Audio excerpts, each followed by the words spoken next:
Our first chapter is now we must think critically. What does that mean? Yeah. You know, Luke, I'm always fascinated by situations, and I try to be intent in my overall investigation of life and humanity, etc.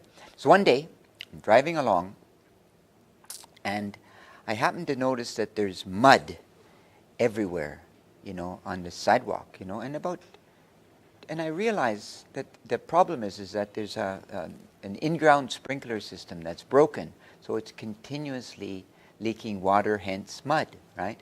So this one particular day, I'm in the same place again, this office building not too far from our home, and there's a young woman that's trying to clean this sidewalk, and yet all she's doing is moving the mud around. That's all. I mean, it cannot be cleaned because the in-ground sprinkler system is broken, right? So it lent itself to questioning about critical thinking. Like, obviously, somebody should have fixed the sprinkler system before they started to clean the mud, right? So that's what that example is about. Madness, just foolishness, look. Nobody was thinking, period. In the chapter, you give us a quote. And how does it relate to critical thinking? Well, the quote is Einstein. It's not really an Einstein's quote, but it's attributed to him. And it's essentially that you do the same thing over and over again, and each time you keep hoping for a different result, right? And you don't get it. So the school system, our school system, look, let's take today, right? We're telling our young people today that if you do very well in this given test, you're going to somehow magically develop a certain skill set, right? So you do a good job on your high school, you graduate from high school with high score, you go to a decent university, good university even, and you also get a high score, and then you're going to interview properly, and you don't know what this even means, but you're going to interview properly, and you're going to get probably an above average job, right? And then with that above average job, you're going to lead an above average life, right? And it's not true, period. Couple of errors here. A, you might have all the skill sets in the world, but if you cannot attend an interview properly, you don't get the job. That's for starters. And then also, there are no jobs, right? The jobs in the traditional way of thinking, at least. There are actually a lot of jobs, but maybe in the trades, maybe in a whole plethora of other areas, but not strictly speaking. I mean, look, I was educated as a philosopher, right? And my father became extremely angry when he asked me, "What are you going to study?" And I said, "Philosophy." And he said, "What?" And he asked me the same question, "What does a philosopher do?" And I didn't have an answer. So about 6 or 7 years later, when I graduated with my degrees and what have you, I actually went for an interview, and the man asked me, "Philosophy? What can a philosopher do?" And I was just stunned, and I was very nervous, of course, all those things. And I said, "Think."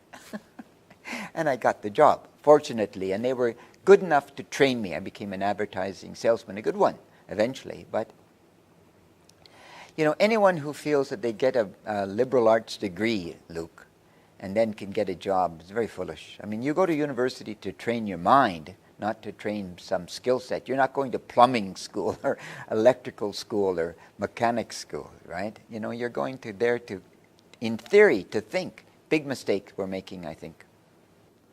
There are, however, some countries in the world that are doing a really good job educating people, Finland being one example. Could you comment on that? Well, Finland is an interesting example, Luke, because I think the major component to what makes Finnish education so superb is A, respect, right? So I think you have respect of the teachers. From the teachers, they earn the respect. I think the teachers in turn respect the students, and finally the parents respect the system, right? The system produces independent, thoughtful people. But a couple of problems. You have a small population base, of course, so the classes are much smaller, and the teachers then can focus on the poorest. I think 30%, I think it says in the article. Teachers really focus not on the winners, but if you will, on the losers, and they try to raise those up to the middle and beyond. So it's very much an individualistic system Each person is special. It's not some herd mentality, you know. What can we learn from this?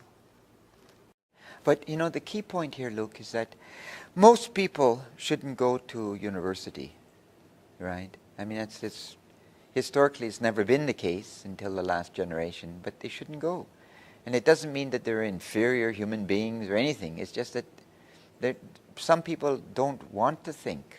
They want to do other things. You know, they want to be a good electrician or a good carpenter or a good mechanic. And why not? I mean, I have a lot of respect for people that can build a house. I can't. I can't repair a car. I can't, you know, repair a sewage system, period. And these people are extremely important.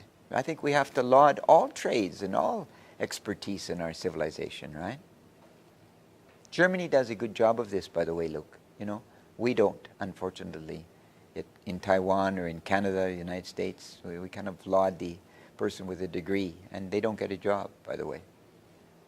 You give us an interesting analogy. Could you explain it? Well, imagine, Luke, that you're going to a banquet, and we're talking about critical thinking skills, right? Imagine you're going to a banquet, and, you know, you're probably like me, I like food, and you can see it in a distance. So first of all, it's the eyes that are enthralled with what's going on. And as you approach the banquet, you look over, there is your favorite dish, and you're, let's say, first or second in the lineup, so you're going to get everything you want. But in my case, it's shrimp. I love shrimp. So you're there, right? And the sauce is there. Everything is in front of you. Wow, so exciting. So you line up, and they give you a bowl, and you take what you want, and you get all the way there, and you look down. No chopsticks. What? No chopsticks. Look around. No fork, no knife and fork. So now you have to eat with your hands. Well, of course, some cultures, Western culture as a rule, we don't eat with our hands. Our mothers didn't allow us to eat with our hands, you know, so your whole sensation of the food is destroyed. And you probably could eat with your hands. If you're hungry enough, you will eat a little bit of the food, but you won't enjoy it, Luke. This is critical thinking, right? You know, so you go to the banquet, but if you don't have the necessary tools, you can't enjoy the food. You can't. That's what it means.